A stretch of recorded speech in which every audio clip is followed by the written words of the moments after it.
कहानी की शुरुआत में हमें दिखाया जाता है कि कुछ लोग इंसानी मांस खा रहे होते हैं। दरअसल यह कहानी है 1972 की, जब कुछ यूनिवर्सिटीज के स्टूडेंट्स ओलंपिक मैच खेलने के लिए अमेरिका से दूसरे देश जा रहे थे। प्लेन में बैठे सभी प्लेयर्स बहुत खुश थे क्योंकि उनमें से कुछ लोग पहली बार प्लेन में सफर कर रहे थे और कुछ तो पहली बार अपने कंट्री से दूसरे कंट्री जा रहे थे। उनमें से कुछ प्लेयर्स के साथ उनके पेरेंट्स भी थे जो उन्हें सपोर्ट करने के लिए उनके साथ जा रहे थे। इसके बाद जब प्लेन एंडीज माउंटेन के ऊपर से गुजर रहा था तो अचानक प्लेन का टर्बुलेंस बिगड़ जाता है और प्लेन जोर जोर से झटके खाने लगता है, जिसकी वजह से लोगों में हलचल मच जाती है। जहाज आउट ऑफ कंट्रोल हो जाता है और सीधे एक पहाड़ से जा टकराता है और दो हिस्सों में अलग हो जाता है। एक प्लेयर तो जहाज के टकराते ही प्लेन के पिछले पार्ट के साथ ही उड़ जाता है और हवा में कहीं गायब हो जाता है, जबकि प्लेन का आगे का हिस्सा तेजी से रगड़ते हुए बर्फ के एक बड़े से पत्थर के साथ जा टकराता है। ये टकराव इतना तेज था कि प्लेन की सीट्स एक दूसरे के साथ चिपक जाती हैं, जिसमें कई लोग कुचल कर मारे गए।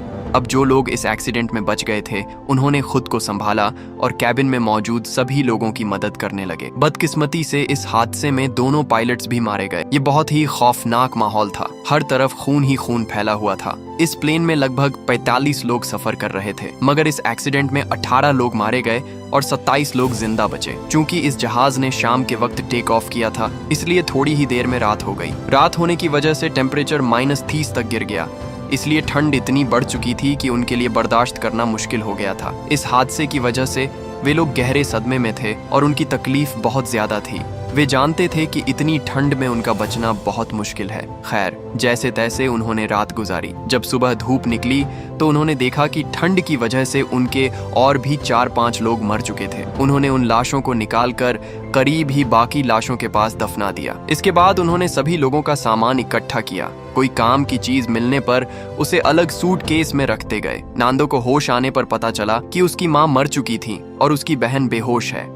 उसने अपनी बहन को गले लगाया। इसके बाद बचे हुए खाने का एक एक टुकड़ा सबको दिया गया। खाना खाने के बाद उन्होंने प्लेन की सीट्स को बाहर निकाला ताकि प्लेन के अंदर सबके लिए सोने की जगह बन सके। पानी पीने के लिए उन्होंने बर्फ को पिघलाकर पानी को एक बोतल में जमा करना शुरू किया। उन्होंने एक्स का साइन भी बनाया ताकि यहाँ से गुजरने वाले किसी भी जहाज को उनकी मौजूदगी का पता चल सके। अचानक वहाँ से एक जहाज गुजरा। ये देखकर वे लोग बहुत खुश हो जाते हैं। उन्होंने शीशे भी चमकाए ताकि उस जहाज का ध्यान अपनी तरफ कर सकें, लेकिन वह जहाज उन्हें नजरअंदाज कर देता है। उनका ख्याल था कि शायद उस जहाज ने उन्हें देख लिया है और जल्द ही गवर्नमेंट उनकी मदद के लिए कोई एक्शन लेगी। इस तरह 2 दिन गुजर जाते हैं और उन्हें पता चलता है कि अब इस इलाके में उनकी कोई मदद करने वाला नहीं है, इसलिए उन्होंने खुद ही अपनी मदद करने का फैसला किया। तभी उन्हें ख्याल आया कि प्लेन के पिछले हिस्से में बैटरीज पड़ी थीं और अगर वे बैटरीज यहाँ ले आएं तो उनके जरिए रेडियो चलाकर बाहरी दुनिया से कांटेक्ट किया जा सकता है। सभी को यह आइडिया पसंद तो आया, लेकिन इसे पूरा करना बहुत मुश्किल था क्योंकि जहाज का पिछला हिस्सा जो क्रैश के दौरान टूटकर अलग हो गया था, पता नहीं कहाँ होगा। फिर भी उन्होंने प्लेन के पिछले हिस्से को ढूंढने का फैसला किया। इसके बाद उन्होंने कांच और लेदर से कुछ गॉगल्स बनाए जो बर्फीले तूफान में उनकी आंखों की प्रोटेक्शन कर सकें। इसके बाद ग्रुप के 4 लोग प्लेन के पिछले हिस्से को ढूंढने के लिए निकले। काफी दूर जाने के बाद जब उन्होंने पीछे मुड़कर देखा तो उन्हें कहीं भी प्लेन का पिछला हिस्सा नहीं मिला। इसके बाद वे लोग वापस प्लेन में आ जाते हैं। इसके बाद हमें प्लेन के अंदर का माहौल दिखाया जाता है जिसमें सभी लोग बहुत तकलीफ में बैठे हुए दिखाई देते हैं। तभी नांदो ने कहा, अगर मुझे जिंदा रहने के लिए मरे हुए लोगों की बॉडीज भी खानी पड़ी तो मैं खाऊंगा। ये सुनकर सभी लोग सोच में पड़ गए। जल्द ही उनके बीच बहस होने लगी कि मरे हुए लोगों को खाना चाहिए या भूख से मर जाना चाहिए। कुछ लोगों का कहना था कि ऐसा करना ठीक नहीं है, ऐसा करने पर ऊपर वाला उन्हें माफ नहीं करेगा। इसके बाद उन्होंने पेट पर पत्थर रखकर गुजारा किया। हालत यह थी कि वे अपने जूतों की लेस और सिगरेट तक खाने पर मजबूर हो गए। कुछ दिनों बाद नांदो की बीमार बहन भी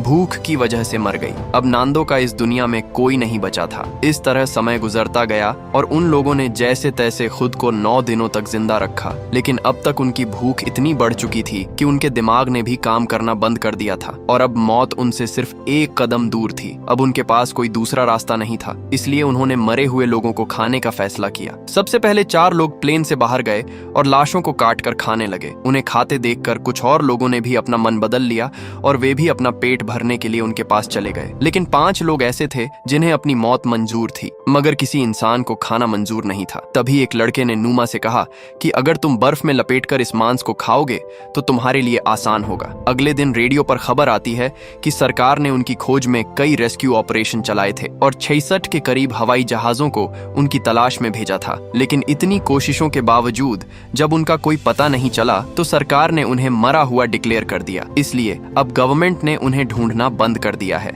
ये खबर सुनकर पूरे ग्रुप की हिम्मत टूट गई और उनके जिंदा रहने की सारी उम्मीदें खत्म हो गईं। अब बैठे रहने का कोई फायदा नहीं था, इसलिए 3 लोगों ने दोबारा प्लेन के पिछले हिस्से को ढूंढकर उसमें लगी बैटरीज लाने का फैसला किया ताकि वे उसका इस्तेमाल करके बाहरी दुनिया से कांटेक्ट कर सकें और उन्हें बता सकें कि वे अभी भी जिंदा हैं। इसके बाद 3 लोग प्लेन के पिछले हिस्से को ढूंढने के लिए निकल पड़े। कई घंटों तक चलने के बाद उन्हें प्लेन के कुछ टुकड़े मिले जिन्हें वे उठा लेते हैं। साथ ही उन्हें उस खिलाड़ी की लाश भी मिली जो क्रैश के वक्त उनसे बिछड़ गया था। उन्होंने उसकी लाश को दफना दिया और अपना सफर जारी रखा क्योंकि अब उन्हें अंदाजा हो चुका था कि प्लेन का पिछला हिस्सा आसपास ही होगा। कई घंटों की चढ़ाई के बाद वे सभी काफी थक चुके थे। जल्द ही रात हो गई और उन्होंने एक चट्टान की आड़ में छिपकर रात बिताई। अगली सुबह जब उनकी आंख खुली तो वे सभी बर्फ से ढके हुए थे और उनकी हालत काफी खराब थी। ठंड इतनी ज्यादा थी कि वे अपने पैरों पर खड़े होने के लायक भी नहीं थे। अब उनमें आगे बढ़ने की ताकत बिल्कुल नहीं थी,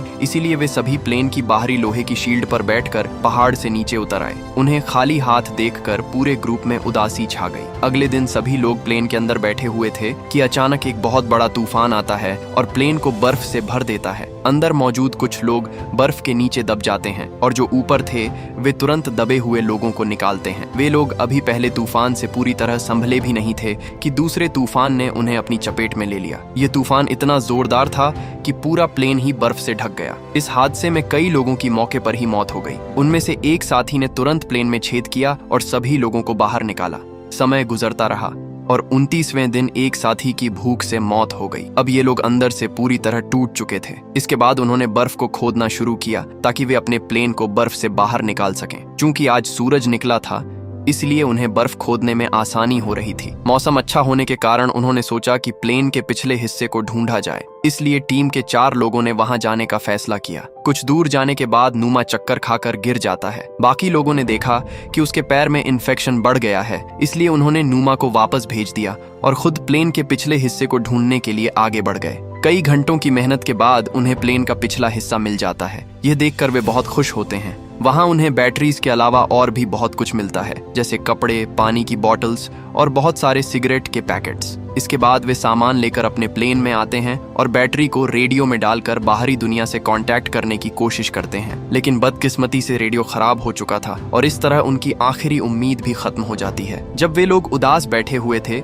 तभी रेडियो पर एक खबर आती है कि गवर्नमेंट प्लेन क्रैश को 58 दिनों के बाद ढूंढने के लिए आखिरी मिशन चलाएगी। यह सुनकर सभी में खुशी की लहर दौड़ जाती है और सबको जिंदा रहने की एक छोटी सी उम्मीद मिलती है। इसके बाद कुछ लोगों ने कहा कि यहाँ रुककर कोई भी हमारी मदद नहीं करेगा, इसलिए हमें कुछ दूर जाकर मदद बुलानी चाहिए। रात को ज्यादा तबीयत खराब होने के कारण नूमा की मौत हो जाती है और उन्हें नूमा के पास से एक लेटर भी मिलता है जिस पर लिखा होता है, मुझे बहुत खुशी है कि मैं अपने दोस्तों के बीच मरा और इससे अच्छी मौत मुझे कहीं नहीं मिल सकती। नूमा का लेटर पढ़कर सभी के अंदर एक अलग सा जोश आ गया और ग्रुप के 3 लोग दोबारा मदद की तलाश में निकल पड़े। इन तीनों ने स्लीपिंग बैग और ढेर सारा खाना लेकर अपना सफर शुरू किया। इस बार उन्होंने सोच लिया था कि वह मदद लेकर ही वापस आएंगे। काफी देर चढ़ाई के बाद जब रात हुई तो वह लोग स्लीपिंग बैग के अंदर सो गए और सुबह होते ही दोबारा अपना सफर शुरू किया और पहाड़ की चोटी तक पहुंच गए। ऊपर का नजारा देखकर उनकी हिम्मत टूट गई क्योंकि आगे पहाड़ ही पहाड़ थे। उनके दिल में ख्याल आया कि वह लोग वापस लौट जाएं क्योंकि उनके पास इतना खाना नहीं था कि वह अपना सफर जारी रख सकें।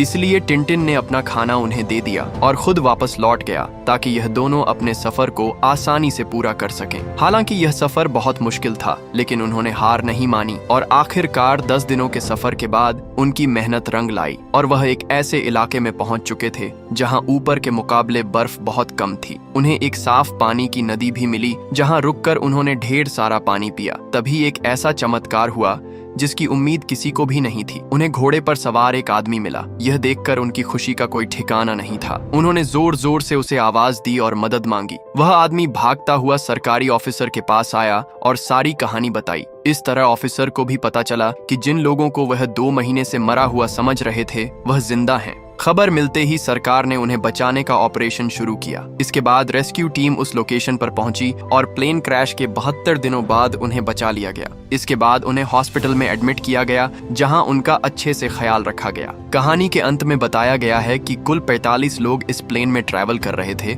जिनमें से लगभग 16 लोग वापस जिंदा बचे। इसी के साथ सच्ची कहानी पर बनाई गई यह फिल्म खत्म हो जाती है। अगर आपको हमारी कहानी पसंद आई हो तो हमारे वीडियो को लाइक, शेयर और सब्सक्राइब करना मत भूलिए।